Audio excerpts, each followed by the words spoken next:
안녕하세요. 소리의 가치입니다. 구독과 좋아요, 알림 설정 부탁드려요. 오늘의 사연 시작할게요. 저는 20대 후반, 남편은 30대 초반이고 결혼한 지는 2년 남짓 됐어요.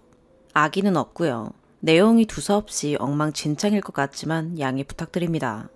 제 고민은 남편이 회사 여자 동료랑 너무 친하게 지낸다는 점입니다. 참고로 남편과 저는 같은 회사에서 일하고 있어요. 저와 남편은 다른 부서입니다. 최근 들어 남편이 여자 동료랑 너무 친하게 지냈는데 괜히 신경 쓰입니다. 질투 같은 감정은 아닌 것 같은데 그냥 너무 신경 쓰이고 혹시나 만에 하나 남편이 조금이라도 호감이 있는 건 아닐까 하고 걱정이 되어서요. 그런 마음이 있는 걸 안다면 저는 유리 멘탈이라 계속 생각나서 배신감에 결혼 생활 유지하기가 힘들 것 같은 그런 걱정이요. 여자 동료는 저하고는 그냥 얼굴만 알고 인사는 어쩌다 눈 마주치면 하고 눈 안 마주치면 그냥 무시하는 그런 사이고요. 나이는 저랑 동갑으로 알고 있어요. 장거리 연애 중인 남자친구가 있는 것으로 알고 있고요. 제가 걱정하는 이유는 남편이랑 처음에 가까이 지내는 것 같을 때 그냥 외모도 평범, 수수하고 동료겠거니 해서 별로 신경 안 썼거든요. 일단 남편과 같은 부서고 항상 부딪히며 일할 테고 저랑 점심을 안 먹을 때는 대부분 그 여자분과 다른 직원분들과 함께 조인해서 먹더라고요. 원래 저는 약간 여장부 같은 스타일에 질투 이런 것에 많이 둔감한 편이라 별 신경 안 쓰고 지내왔는데요. 최근 들어 신경 쓰였던 점이 퇴근 후에 남편이 저희가 키우는 강아지를 잠깐 집에 들러 회사 앞에 데려왔는데 저 일하는 중에 내려오라 그래서 내려갔더니 그 여직원이랑 다른 직원이랑 강아지 보고 싶다고 했는지 함께 있더라고요. 저는 그때 그 여자 직원이 그렇게 애교가 있는 분인지 처음 알았어요. 저는 어쩌다 한 번씩 인사만 하니까요. 근데 우리 강아지를 만지면서 목소리는 완전 애기 목소리로 안녕? 아이고 귀여워라. 너무 예쁘다. 하는데 그럴 때 남편은 흐뭇하게 바라보고 있고 기분이 조금 이상하더라고요. 뭐 여기까진 그럴 수 있다 쳐요. 넘어갔어요. 최근 들어 회식이 잦아져서 누구랑 먹냐고 하면 항상 그 여자와 함께 있어요. 물론 단둘이는 아닙니다. 하지만 자리가 남자 둘, 여자 둘 이런 식이고 그 와중에 다른 남자 1과 여자 1은 약간의 썸관계예요. 20대 후반에서 30대 초반대이고요. 최근 들어 이런 자리에 새벽까지 놀다가 술에 잔뜩 취해서 들어와요. 그나마 전에는 상사들과 함께하는 회식 자리라 조금 늦어도 이해했는데 굳이 끼지 않아도 될 솔로들, 나이 어린 동료들 회식 자리에 참석해서 새벽 늦게까지 놀다 들어오는 게 이해가 안 돼요. 저 집에서 혼자 기다리는 거 뻔히 알면서요. 그래서 그 후로 앞으로 12시 넘기면 화내겠다고 하니 저번에도 그 여자가 낀 술자리에서 놀다가 딱 11시 57분에 귀가했네요. 그러면서 하는 말이 여보, 나 12시 전에 들어왔지? 하는데 할 말이 없더라고요. 그리고 이 글을 쓰게 된 계기가 제가 잠깐 업무 보러 회사 로비층에 내려갔다가 다시 올라가려 하는데 남편이랑 그 여자분이랑 단둘이 산책을 하고 있더라고요. 업무 시간이었고요. 제가 당황스러워서 그 모습을 멍하니 바라보고 있었는데 순간 남편이 저를 발견하고는 아무렇지 않게 땡땡아 하고 손을 흔들어주긴 했는데 기분은 묘하고 표정 관리는 안 되고 해서 애써 내색 안 하며 응 여기서 뭐해? 했는데 그냥 잠깐 심심하다고 해서 내려왔어. 이제 올라가려고 하는데 그 여자분이랑 뭔가 살짝 어색한 기류가 흐르고 그래 나 먼저 올라갈게 했더니 왜 같이 올라가 해서 얼떨결에 셋이 같이 올라갔어요. 여태까지 제가 볼 때는 단둘이 있었던 적은 없었는데 단둘이 있기도 하는구나 싶기도 했고 그 여자분은 저한테 말 한마디도 안 하고요. 그 이후로 괜히 더 신경 쓰이네요. 남편이 야근한다고 하면 그 여자도 같이 야근하나? 이런 생각에 예민해지고 이런 생각하면서 걱정하는 저도 찌질한 것 같고 남편한테도 괜히 짜증 부려요. 이럴수록 더 악순환될 걸 알면서요. 아직 별로 특별한 것도 없는데 제가 괜히 예민한 거겠죠? 그냥 남편을 믿는 게 맞는 거겠죠. 추가. 퇴근하고 글 봤는데 댓글이 많아서 놀랐어요. 아침까지만 해도 2개여서 두 분의 의견 듣고 추천수 보면서 남편한테 싫다고 정확하게 얘기하겠다 했는데 이렇게 다양한 의견 주셔서 감사해요. 근데 제가 두서없이 쓰다 보니 이 글을 쓰게 된 계기 중 2가지가 있었는데 1가지를 빼먹었네요. 핸드폰 카톡 연락 받냐는 댓글 보다가 생각이 났어요. 사실 그것만큼 확실한 게 없다고 생각해서 남편 핸드폰 비번을 알기에 남편 잘 때 가끔 봤는데 그냥 업무적인 내용 몇 개랑 점심 고 이런 짧은 대화가 다여서 그냥 별 의심을 안 했던 건데 아예 언급을 안 했던 건 아니에요. 그냥 넌지시 장난 반, 진담 반으로 요즘 너무 가까이 지내는 것 같다. 친한 건 좋은데 다른 사람 시선도 신경 써. 이런 식으로 얘기했었는데 본문에 있던 술자리 몇 번 다녀오고 나서 채팅방이 삭제되어 있더라고요. 그래서 그건 진짜 성질나서 자고 있던 남편 깨워서 한번 성급하게 성질내긴 했어요. 이거 뭐냐? 채팅방은 왜 지웠냐고. 당연히 비몽사몽 왜? 왜? 하고 놀라며 깨다가 제 설명을 듣고는 요즘 여보가 걔 신경 쓰는 것 같아서 보면 기분 나쁠까봐 지운 거야. 앞으로 안 지울게. 이러는데 괜히 짜증나서 그날 잠도 안 오고 그랬던 적이 있네요. 사실 이게 결정적인 이유였는데 이걸 왜 빼먹었는지 모르겠네요. 저 이 글 남편 보여주려고요. 많은 의견과 조언 감사합니다. 2번째 추가. 많은 분들이 조언도 해주시고 후기를 궁금해하시는 분들이 있으신 것 같아서 추가 올릴게요. 어제 저녁에 자기 전에 둘이 진지하게 얘기를 했어요. 글을 보여주었고 글을 천천히 읽어보더니 첫 반응이 여보, 나 진짜 그런 거 아닌데 반응이 너무 무서워 이러더라고요. 하지만 댓글 반응에 크게 개의치 않는 것 같았어요. 어쩌다가 조선시대에서 오신 것 같은 일부 남자분들 댓글 보더니 이 사람들은 뭐야 하며 웃기까지 하고요. 그러면서 본인 얘기를 시작합니다. 이미 제 글을 읽었기 때문에 제가 써내려갔던 상황들을 짚어가며 얘기해 주더라고요. 생각나는 대로 적는 대화체라서 글이 구구절절 길어질 수도 있을 것 같으니 감안하고 읽어주세요.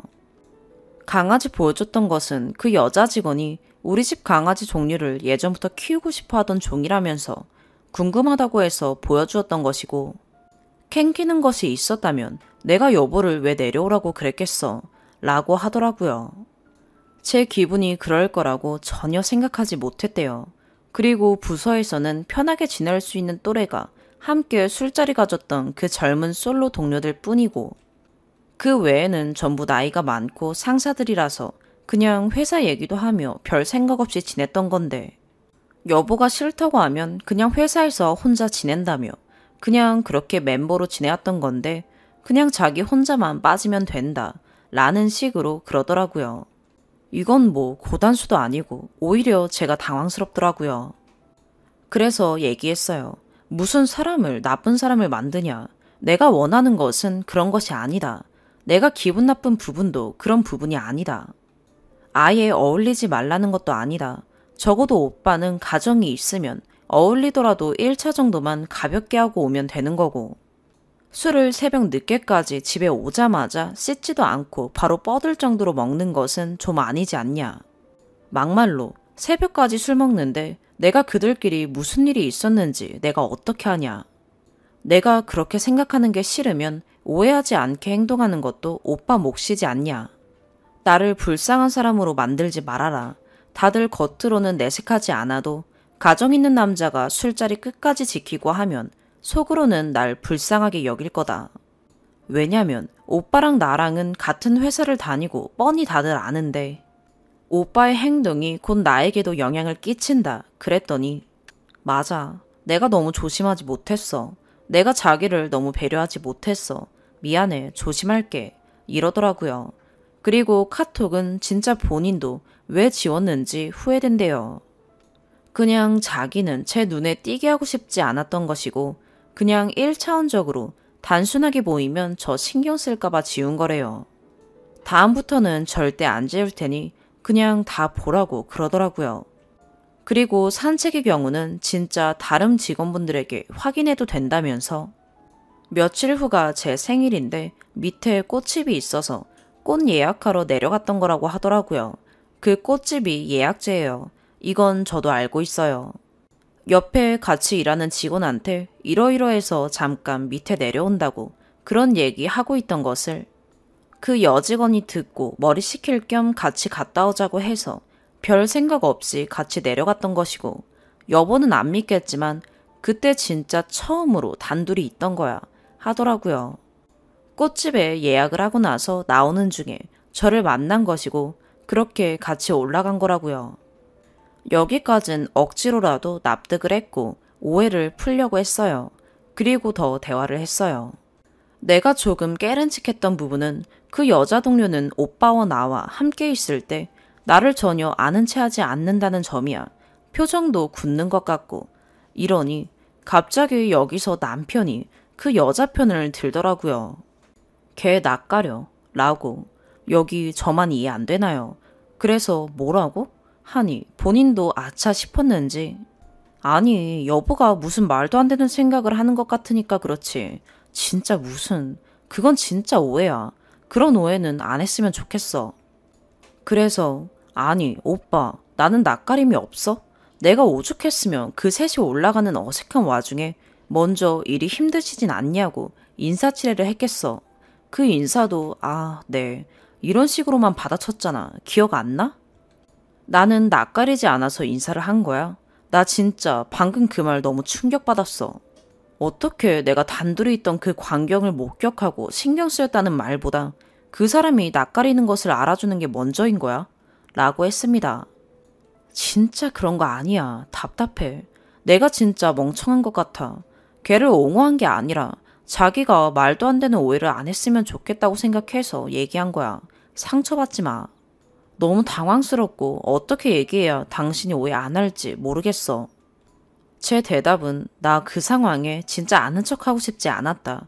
근데 그 기분 묘하고 어색한 상황에 내가 먼저 인사를 하고 고민했던 나는 안중에도 없는 거야? 라고 했는데 남편이 진짜 그런 거 아니라며 미안하다고 하더라고요. 이런 식의 대화를 하다가 제가 그동안에 쌓아둔 게 조금 터져서 감정을 주체 못하고 조금 훌쩍였어요. 남편은 엄청 당황해했고 계속 미안하다고 했고요. 결국 마무리는 저는 잘 지내는 것 좋다. 하지만 더 이상 내가 오해할 만한 상황 만들지 말고 선 지키면서 지내라. 단둘이 있거나 하지 마라. 한 번만 더 목격하면 그땐 진짜 문제 삼을 것이다. 그리고 술을 먹는다 해도 1차만 가볍게 먹고 와라. 이것은 직장 생활 하는 데에 있어 어느 정도 필요하다고 생각했어요. 어쨌든 이러한 약속 등을 받아내었고 진심으로 미안해 하더라고요. 진짜 제가 원하면 걔네들이랑 아예 안 놀 수도 있다고 하며 그냥 멀리 지내겠다고 하는데 그건 제가 생각했을 때도 좀 아닌 것 같고 저도 그쪽 부서의 남편 또래가 그 멤버들만인 것을 알고 있기에 어느 정도 서로 양보를 하는 게 맞다고 생각했습니다. 크게 마음에 들지 않는 후기일 수도 있을 것 같아요. 같이 공감해 주시고 환해 주셔서 감사드립니다. 두 번째 사연입니다. 너무 길게 쓰면 가독성 떨어질까봐 엄청 짧게 추린 글이에요. 감안하고 봐주세요. 죄송합니다. 진짜 거의 5달을 고민하다가 드디어 글을 써봅니다. 우선 제가 눈팅만 하다가 이 글을 쓰기 위해 가입한 거라 완전 초보라는 점 양해 부탁드립니다. 눈팅하면서 이것저것 많이 배우긴 했는데 실수가 여기저기 많을 수 있어요. 댓글로 말씀해 주시면 수정하도록 하겠습니다. 저는 고등학교 2학년이고 여자입니다. 아빠와의 갈등 때문에 글을 쓰게 되었습니다. 진짜 쓰고 싶은 이야기가 산더미 같은데 2개만 추려봤어요. 우선 사소하지만 제가 당장 스트레스를 많이 받고 있는 문제를 말씀드릴게요. 저는 8살 때 처음 휴대폰이 생겼어요. 지금까지 10년 정도 되네요. 하루도 빠짐없이 자녀 안심, 위치 전송 때문에 오후 12시부터 밤 10시까지 1시간 간격으로 10번 부모님께 제 위치가 전송돼요. 1시간 간격으로 저의 일거수일투족을 지켜보고 계신 거죠. 그래서 예상 지역을 벗어났다 하면 바로 전화가 와요. 예정 안 된 친구랑 놀러 가거나 야외 수업을 하게 된 날에도 어김없이 전화가 와요. 지난번에는 친구와 놀다가 집 근처로 왔는데 헤어지기 아쉬워서 1시간 정도 집 근처에만 있다가 집에 들어갔는데 제 위치 보내진 거 보시고 집 근처 도착하고 1시간 동안 뭘 했냐고 물어보시더라고요. 물어보실 수야 있죠. 그런데 이게 한두 번이 아니다 보니까 이젠 제가 걱정돼서 이걸 하시는 게 아니라 감시하려고 하시는 것 같아서 너무 답답해요. 엄마한테 조심스럽게 말씀드려봤지만 엄마도 아빠한테 말해봤자 해결되지 않는다고. 성인 될 때까지만 참으라고 하시더라고요. 두 번째는 가장 고민이 많은 갈등입니다. 저희 아빠는 가부장과 꼰대의 대명사라고 해도 과언이 아닌 분이에요. 특히나 제가 첫째라서 그런 건지 지금까지 예의와 인사성을 빼면 시체라는 소리를 들을 정도로 저를 정말 엄하게 키우셨어요. 가부장 모먼트를 말씀드리면 글이 너무 길어질 것 같아서 나중에 추가 글 쓸 수 있으면 쓰겠습니다. 중학생 때부터 아빠와의 마찰은 점점 심해졌어요. 고민을 말해도 공감을 전혀 못하시고 한마디 할 때마다 말 끊고 뭐라 하시고 당신이 아는 것만이 정답이라고 생각하셔서 진짜 벽에다 대고 말하는 것 같았어요. 진짜 답답한 게 저도 어느 정도 말하다가 그만두던가 하면 되는데 아빠는 옛날부터 저러셨으니까 당연한 거라는 생각과 학교에서 있던 일을 엄마 아빠에게 무조건 말해야 한다는 말을 귀에 딱지가 않도록 들어서 아빠와 대화하면 기분이 진짜 안 좋아지는 걸 알면서도 매일매일 대화하려고 노력했어요. 아빠가 퇴근하시면 수고하셨다고 궁디 팡팡할 정도로 친했었는데 지금 저는 아빠와 최대한 대화를 하지 않으려고 노력하고 있어요. 벌써 5개월 정도 된 것 같아요. 아빠와 크게 싸웠거든요. 그 싸움을 계기로 그동안 싸우던 게 터졌는지 아니면 생각으로만 대화하지 말아야지 하던 게 행동으로 옮겨진 건지. 아무튼 동생의 생일이어서 엄마 아빠가 에어팟을 선물로 주시기로 했어요. 그런데 중고를 사서 새 것인 것처럼 해서 주시겠다는 거예요. 여기서 1차로 빡쳤습니다. 근데 저도 고1 끝나갈 때쯤에 미뤄뒀던 고등학교 입학 선물로 에어팟을 받았기 때문에 중1밖에 안 되는 동생이 에어팟을 받는 게 좀 배 아프긴 해서 그냥 알겠다고 했어요. 그리고 생일 전날에 에어팟을 확인해 봤는데 에어팟 구매할 때 주문하면 문구 박혀서 오는 거 있잖아요. 그게 써 있는 거예요. 너무 놀라서 이게 뭐냐고 물어봤더니 모르시겠대요. 그 문구가 적혀 있으면 새 제품이 아니라는 게 티나잖아요. 또 그게 영어였는데 무슨 뜻인지도 모를 문구가 적혀 있었어요. 누구 이름인 건지 무슨 뜻인지도 모르는 게 적힌 걸. 게다가 중고로 사셨다고 했는데 판매자가 문구 적혀 있다는 거 알려줬는데도 사신 건지 아니면 문구 같은 거 없다고 거짓말치고 판매한 걸 사신 건지 여쭤봤더니 알고 계셨대요. 그래서 제가 막 난리를 치니까 이게 그렇게 중요한 거냐고 왜 그렇게 난리를 치는지 모르겠다고 하시더라고요. 그런가요? 제가 난리치는 게 이상한 거예요. 뜻도 모르는 문구 박힌 에어팟을 애한테 생일 선물로 주겠다는데 진짜 너무너무 화가 나서 그냥 공부하러 나갔어요. 집에 돌아왔는데 아빠가 본인한테 그렇게 화를 내놓고 그 이유도 제대로 설명하지 않고 나가버린 게 싸가지가 없고 버르장머리가 없다면서 혼내시더라고요. 근데 항상 저 혼내실 때 버르장머리 없고 싸가지 없다는 말씀밖에 안 하셔서 이젠 그냥 말씀하세요. 한 귀로 듣고 한 귀로 흘릴 테니까 이런 마인드여서 그냥 듣기만 했어요. 그러다 서로 이해가 안 되는 상태여서 일단은 그냥 넘어갔어요. 다음날 동생 생일 케이크하고 드디어 동생이 에어팟을 받았어요. 근데 받자마자 아빠가 할 말이 있다면서 사실 이게 중고다. 솔직하게 말해야 할 것 같아서 말한다. 이런 식으로 말씀을 하셨어요. 본인은 처음부터 중고인 거 밝힐 생각이셨다고. 아무튼 엄마는 약간 당황하시고 저는 별 생각 없이 있었는데 아빠가 어제 하던 얘기를 마저 하자고 하시는 거예요. 근데 저는 엄마 아빠랑 싸울 때 같이 정색하고 언성 높이는 것보다 일부러 표정 관리하고 싱긋싱긋 웃으면서 말투도 아 정말? 그랬구나. 나는 뭐뭐 했어요.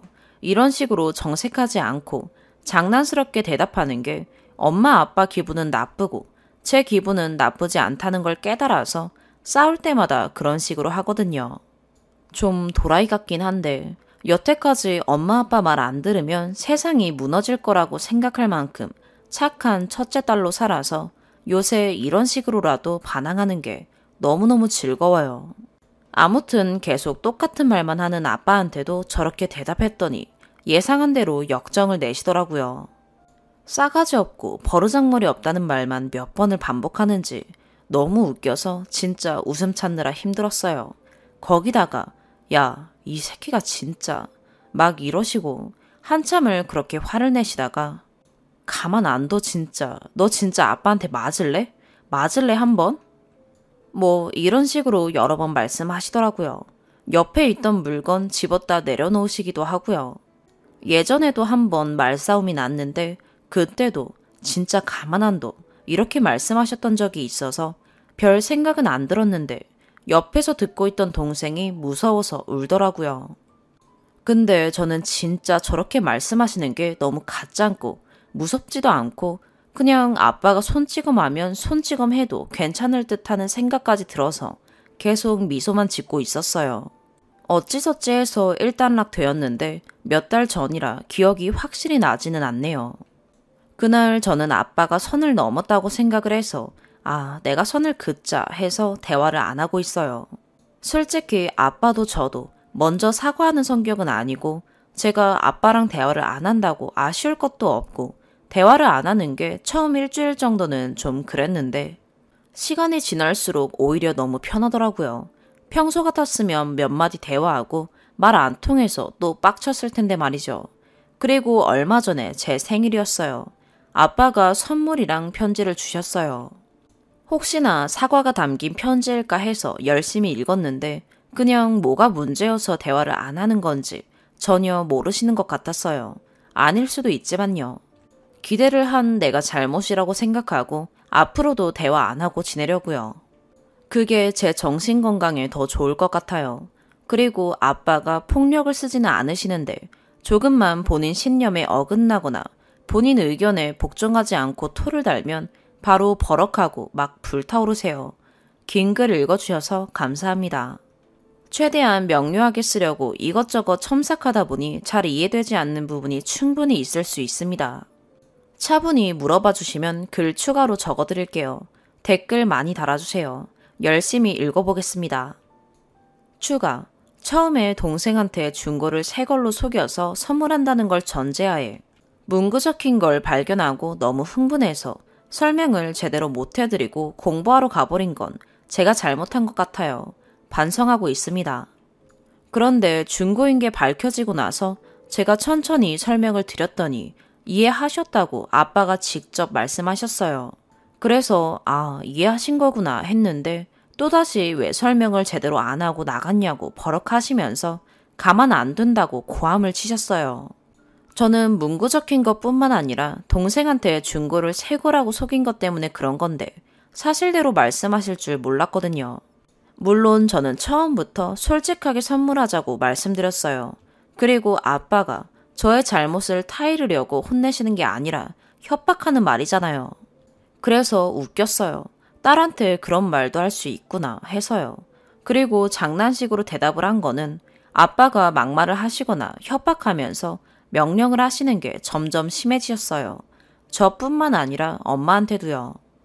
엄마가 동생 대학 가고 나면 저랑 동생 독립시키고 당신도 아빠랑 떨어져서 혼자 살고 싶으시다고 하실 정도였으니까요. 아빠가 엄마를 심하게 몰아붙이는 게 눈에 보이고 엄마가 저한테 힘들다고 벽이랑 대화하는 것 같다고 여러 번 말씀을 하시니까 너무너무 속상하고 아빠에 대한 신뢰가 완전히 무너지고 아빠가 미워지더라고요. 중학교 때까지는 아빠가 그렇게 협박하듯이 화내시면 아무 말 않고 순순히 잘 들었는데 이제는 가만히 지고 있기 싫어서 그런 방법을 찾은 것 같아요. 세 번째 사연입니다. 저는 코로나 2단계일 때 결혼식을 올린 신부입니다. 얼마 전 결혼 관련 카페에도 글을 올린 적이 있었는데 많은 분들이 공감해 주시고 함께 분개해 주셔서 웨딩홀의 악행을 더 널리 알리고자 여기에 글을 씁니다. 저는 웨딩홀 때문에 결혼식을 망쳤습니다. 저는 시댁이 부여라서 부여에서 결혼식을 올리게 되었고 연고지가 아니다 보니 모르는 지역이라서 주말마다 식장 찾아보고 그중 괜찮다고 생각된 곳을 선정했습니다. 사실 부여에는 결혼식장이 4개밖에 없습니다. 2군데는 엄마들이 결혼했을 법한 보라색의 식장이라 패스했고요. 롯데 리조트는 지방에서 하는데도 불구하고 너무 비싸고 전혀 이쁜 공간이 아니라서 결국 나머지 한 곳에서 하게 되었습니다. 나머지 한 곳인 땡땡 예식장은 최근에 리모델링이 되어 아마 리조트가 아닌 곳을 생각하신다면 이곳에서 하게 이곳을 선택할 수밖에 없을 겁니다. 본론으로 들어가서 그 웨딩홀의 만행을 알려드리겠습니다. 첫 번째, 제가 결혼할 당시에는 코로나 2단계여서 뷔페 금지, 50명 이상 모임 금지였습니다. 웨딩홀로부터 뷔페를 진행할 수 없기 때문에 답례품으로 진행된다는 연락을 받았고 예식장에서 정한 최소 인원 150명에 추가 50명, 최종 200명의 답례품을 진행하기로 했습니다. 답례품 종류는 와인 한 병 또는 정관장 브랜드가 아닌 홍삼 한 박스였습니다. 어른들이 많기 때문에 홍삼 200개로 해달라고 했으나 자꾸 와인이 더 좋다, 손님들이 다 와인을 좋아한다, 홍삼 물량이 딸린다 등등 이런 얘기를 하며 홍삼 200개는 진행이 어렵다고 얘기하길래 홍삼 150개, 와인 50개로 진행하겠다고 했습니다. 계약서에 홍삼 150개, 와인 50개를 적는 걸 받고 부여에서 사는 곳으로 돌아가는 길에 예식장에서 전화가 왔습니다. 추석 전이라 홍삼 150개를 할 수 없다고 하니 와인 150개, 홍삼 50개로 바꿔달라고 하더군요. 저희는 절대 안 된다고 했고 홍삼만 200개 하고 싶은데 부탁하셔서 와인 50개로 한다고 하지 않았냐고 말하며 변경 없이 홍삼 150개, 와인 50개로 진행한다고 했습니다. 그런데 결혼식 5일 전 확인차 식장으로 연락을 했는데 와인 150개, 홍삼 50개라고 하는 겁니다. 자기는 분명 그렇게 들었다고 우리한테 거짓말하지 말라면서요. 저희는 원래 홍삼을 200개를 원했던 사람인데 말이 되는 소린가요? 전혀 미안하다는 말 하나도 없이 소리치길래 같이 소리쳤더니 신부님이 왜 그렇게 입이 거칠냐고 하면서 참고로 욕 한 번 안 했습니다. 회사라 큰 소리도 안 냈고요. 그럼 자기네 식장에서 결혼하지 말라는 소리까지 하더군요. 그래, 전화로 얘기한 우리 잘못이다 생각하고 화가 나지만 넘어갔습니다. 지금 생각해보면 계약서를 제작성하지 않고 구두로만 약속했던 저희 잘못이 크긴 합니다. 그래도 결혼식 일주일도 안 남은 상황에서 자기네 식장에서 하지 말라고 말하는 예식장이 정상인가요? 두 번째, 그곳은 홀이 하나밖에 없는 단일홀 예식장입니다. 코로나 2단계로 50명밖에 못 들어가는 상황에서 식장 측은 예식을 1시간 간격으로 잡았습니다. 통상적이라면 문제 없습니다만 50명밖에 못 들어가게 공무원이 지키고 있는데 1시간 간격이라뇨. 분명 우리가 예약할 때 아무도 안 찼다고 했고 하루에 한 팀, 정말 너무 밀리는 날에만 2팀 받는다는 웨딩홀이 저희보다 1시간 앞타임 결혼식을 잡았습니다. 결국 손님들이 서로 엉켰고 다행히 코로나 걸리신 분은 없었습니다만 손님들이 굉장히 불쾌해하셨습니다. 세 번째, 시골분들 특성이 결혼식 시작 시간보다 거의 1~2시간 일찍 오신다고 하더라고요. 저희 손님분들이 저희 도착도 전에 미리 오셨는데 예식장 측에서 미리 답례품을 줬다고 했습니다. 이게 말이 되나요? 나중에 안 사실입니다. 이미 계산은 다 끝났고 알았을 때는 따질 수 없는 상황이었습니다. 그리고 답례품은 포장까지 완성된 상태로 식장 측에서 제공해주는 거 아닌가요? 와인 상자에 들고 갈 수 있는 끈을 하나도 껴주지 않았습니다. 당연히 우리가 껴야 한다고 미리 말해준 적도 없습니다. 인사하고 있기에도 바쁜 상황에 양가 부모님들이 와인줄을 껴서 손님들께 나눠주고 있었습니다. 신부 대기실에 있어서 몰랐는데 생각하면 지금도 화가 나네요. 네 번째, 힘든 시기에 와주신 손님들께 보는 재미라도 느낄 수 있도록 영상 등을 준비했습니다. 부모님 감사 영상, 식전 영상 등등 BGM도 남들이 하는 거 하기 싫어서 바꿨습니다. 미리 예식장에 말했고 예식장에서 알겠다고 했습니다. 예식 시작 전에 신랑이 미리 다 틀어보고 맞춰보고 했는데도 불구하고 예식 시작 시간인 1시 반에 사장인지 뭔지 아는 사람이 컴퓨터 앞에 서서 하나하나 다시 틀어보더군요. 한 번도 아닌 두세 번을 모든 노래와 영상을 틀어보고 나서야 식이 시작됐습니다. 결국 저희가 몰래 준비했던 모든 게 모든 사람들 앞에서 미리 보이게 됐고 1시 반 예식이 1시 50분쯤 시작하게 되었습니다. 그 와중에 웨딩홀 다른 늙은 여자 담당자는 뒤에 식이 없으니까 늦게 시작해도 늦게 끝나면 된다 이 소리를 하고 있더군요. 5번째, 인당 10만원씩 주고 예식장에서 추천한 도우미 예도를 썼습니다만 도우미가 도움이 하나도 안 되더군요. 친정엄마 라이터에 불이 안 켜지고 있었습니다.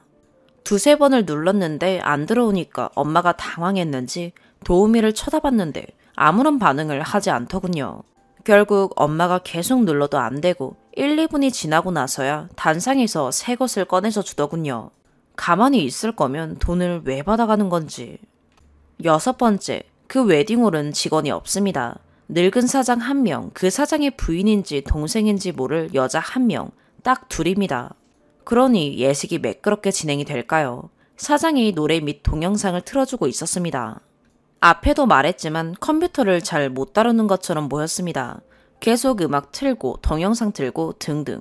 컴퓨터도 못 다루는 늙은 그 사장이 웨딩홀을 운영한다는 것 자체가 말이 안 됩니다. 동영상을 전체 화면으로 만드는 방법을 몰라서 화면이 작게 나오는 걸 제 친구가 뛰어가서 크게 만들었습니다. 그리고 스냅 사진을 받아보니까 결혼식 내내 컴퓨터 파란 바탕화면이 그대로 송출되고 있었더군요. 웨딩 스냅에 그 사진이 고스란히 다 찍혀 있었습니다.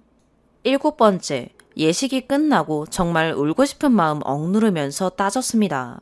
어떻게 이따위로 하시냐고, 결혼식 망치셨다고. 그랬더니 하는 말이 가관이더군요. 손님들이 너무 좋아했는데 뭐가 문제냐고요.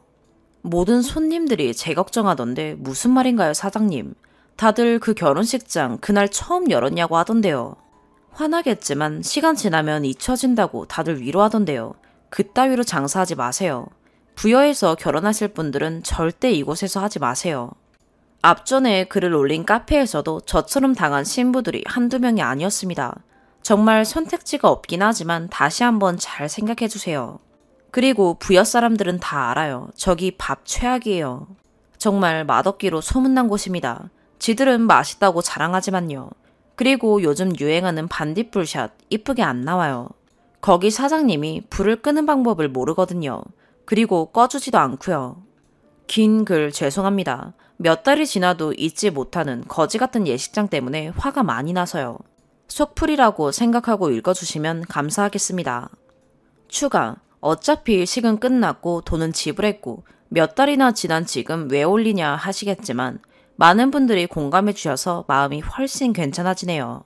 더 좋은 곳에서 하지 못하고 시댁 설득 못하고 계약서 제대로 작성하지 않은 저의 잘못이 제일 크지만 식 당일 운영 부분에서 나온 실수에 대해서는 알리고 싶었습니다.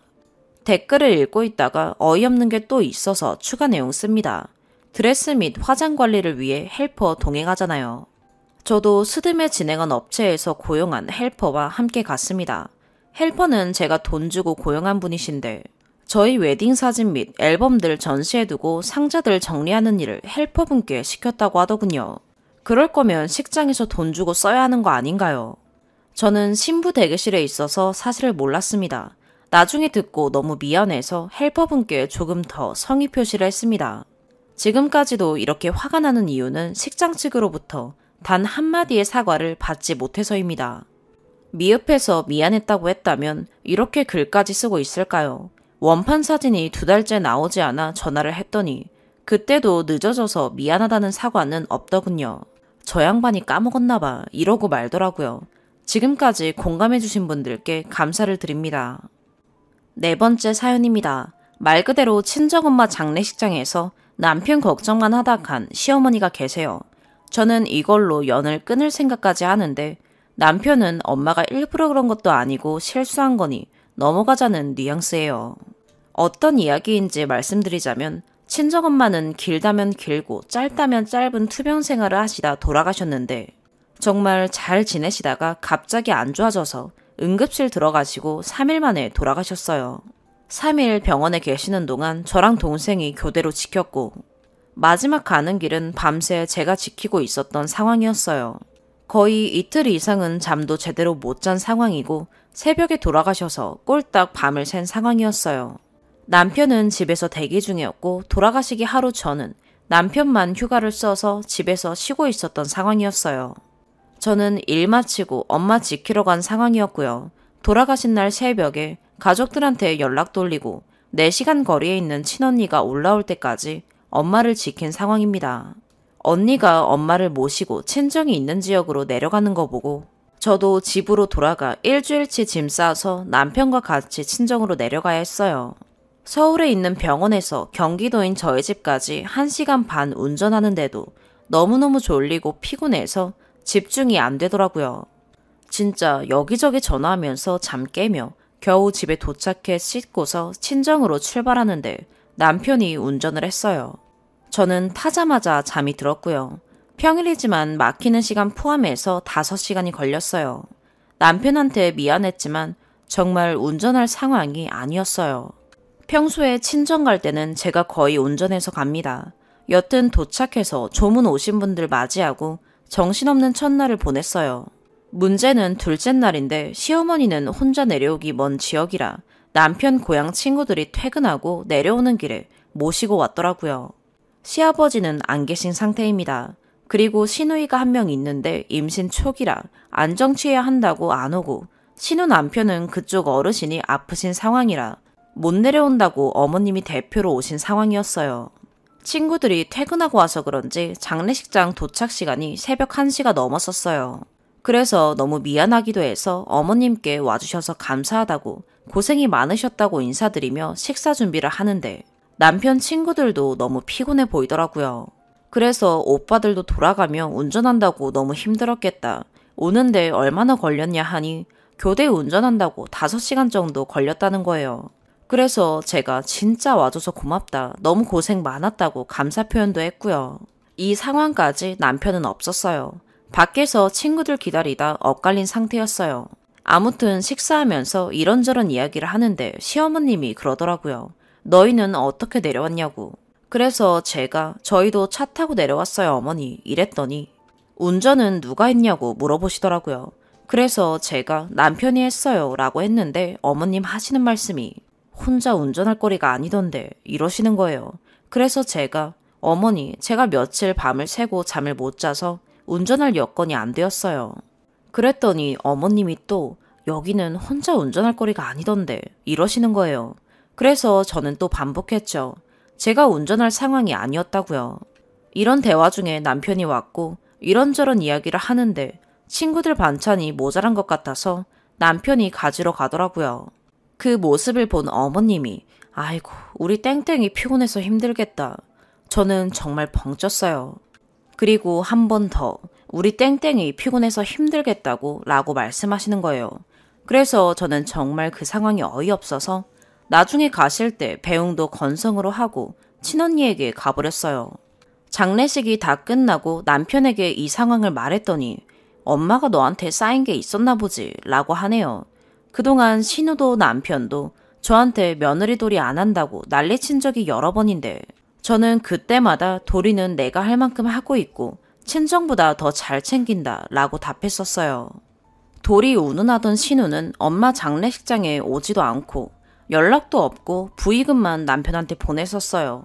이게 너희 집이 말하는 도리냐고 남편한테 따졌더니 아무 말 없더라고요. 신우도 시어머니의 언행을 듣고 이건 엄마가 잘못했다고 인정했다던데 남편도 엄마가 잘못한 거지만 일부러 그런 것도 아니고 엄마가 가끔 눈치 없이 말하는 것도 있다 라고 편들더라고요. 그래서 저는 내 마음이 풀릴 때까지 안 보고 싶다. 지인이 치르는 장례식에서도 말 한마디 한마디 조심하는 판국에 며느리 앞에서 아들 걱정만 하고 가는 게 당연한 거냐. 누가 봐도 내가 제일 힘들고 고된 일정을 보내고 있는데 아들 걱정을 왜 나한테 하고 가신 건지 모르겠다. 난 엄마 장례식 생각하면 어머님 만행밖에 안 떠오르니 마음속에서 잊혀질 때까지 안 뵙고 싶다 라고 했어요. 그랬더니 내키진 않는 표정이지만 남편도 알겠다 하더라고요. 그러다 일주일 뒤에 시어머니 생신이라 신우가 연락 와서 저녁 먹자는데 저는 안 간다. 누굴 축하해줄 마음도 없고 그게 어머니라면 더욱더 안 가고 싶다. 라고 했더니 남편 혼자 다녀오더라고요. 사실 시아버님 돌아가시고 저희 아빠 생신이 바로 있었는데 저희 집은 무슨 생일이냐며 내년에 챙겨도 된다고 오지 말라고 혼자 계신 시어머니 위로하라 하셨는데 시댁은 친정엄마가 돌아가셔도 시어머니 생신은 꼭 축하하고 싶었나 봐요. 이래서 남인가 싶었는데 이어서 바뀌는 시어머니 카톡 사진이 저만 없는 그들만의 축하 사진이네요. 엄마 돌아가신 지 일주일 만에 자기 생일 축하 사진을 올리고 싶으셨나 봐요. 남편은 이런 것도 의미 부여하지 말라고 제가 예민한 거라는데 정말 정이 뚝 떨어지더라고요. 지금도 시댁 외엔 남편이랑 사이가 좋은데 시댁만 엮이면 서로 싸우게 되는 상황이에요.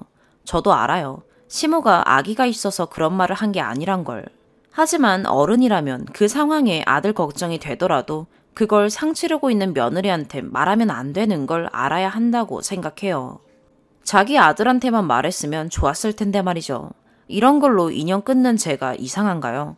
덧붙여 어머님이 이 일이 있고 얼마 안 지나 제가 축하받을 일이 있어서 용돈을 주셨는데 제가 받기 싫다고 남편한테 돌려드리라 하니 엄마가 주신 거 거절하는 것도 예의가 아니다. 감사 문자 보내라는 남의 편. 문자 안 보냈더니 화내던 남의 편. 진짜 시댁 아니면 너무 잘 맞는 부부인데 시댁 때문에 매번 싸우게 돼요. 몇 달이 지난 지금은 무뎌진 것 같은데 명절 생각하니 또 시댁 스트레스가 다가오네요. 추가, 남편이랑 어떻게 잘 맞냐고 하시는 댓글이 많아서 설명드리자면 진짜 시댁 빼면 저한테 다 맞춰주는 사람이라서 그렇게 쓴 거예요. 남편이 처음부터 그런 사람은 아니었어요. 지금도 시댁 때문에 멀어진 느낌이지만 평소에 집안일이라든지 귀찮은 일들 또는 제 친구나 가족들에겐 자기 나름대로 잘하는 게 눈에 보이고 제가 어떤 일을 하려고 결심하면 옆에서 늘 도와주고 믿어주는 사람이거든요. 시댁 일에만 매우 예민한 건데 사실 이것도 결혼하고 나서 시아버지가 돌아가신 이후로 그렇게 된 거라 시어머니 생각하는 게 남다른 걸 막 뭐라 할 수는 없었던 것 같아요. 시아버지 돌아가신 지도 오래된 건 아니고요. 하지만 저도 할 말 다 하는 스타일이고 남편이 그런 이야기 한다고 해서 고분고분 듣고 네네 하는 사람 절대 아닙니다. 정말로 시댁 일만 아니면 잘 맞는다는 의미예요. 오늘의 사연 여기까지입니다. 구독과 좋아요, 알림 설정 부탁드려요. 시청해주셔서 감사합니다.